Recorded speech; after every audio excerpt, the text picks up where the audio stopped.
Step by step. Hold on. Do you have Jake's phone number? Hold on. Let me find it. Okay, I'll wait.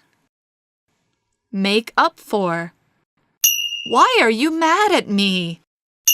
You missed my soccer game. I'm sorry.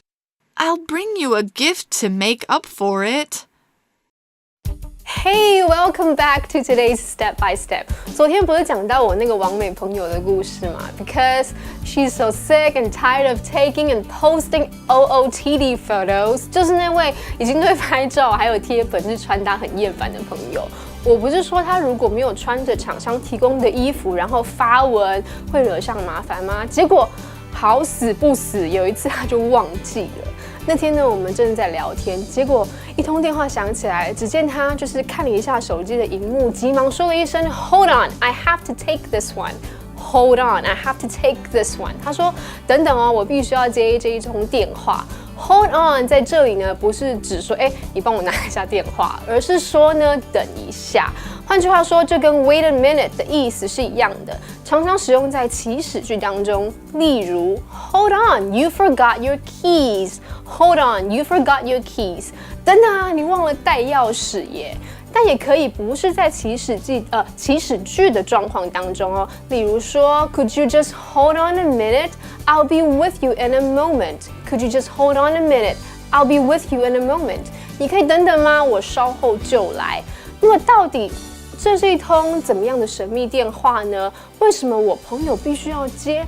原来就是厂商打来的电话，他们知道呢有衣服没有出现在我朋友的贴文里面。那只见我朋友他立刻就提出了补偿的方案，他说 I can make up for it. I can make up for it. 我可以补偿 To make up for something 有补偿、弥补的意思。那后面呢就直接接上要弥补的东西，例如 My dad gave me a big present to make up for missing my birthday. My dad gave me a big present to make up for missing my birthday. 为了补偿没有跟我过生日，我爸给了我一个超大的礼物。那其实呢 to make up for something 除了补偿，也有补足的意思。例如 I didn't eat lunch, but I made up for it at dinner. I didn't eat lunch, but I made up for it at dinner. 我没吃中餐，但是呢，我在晚餐当中补足了。好孩子不可以学哦。那么我朋友到底要怎么样补偿厂商呢？ I'll post 10 photos of the outfit to make up for it. I'll post 10 photos of the outfit to make up for it. Outfit 有一套服装的意思。我朋友呢，就是说他会同一套服装拍10张照片来补偿。哇，跟昨天的结论一样，网美真的很不好当啊。那我们今天就聊到这边啦，下回见喽。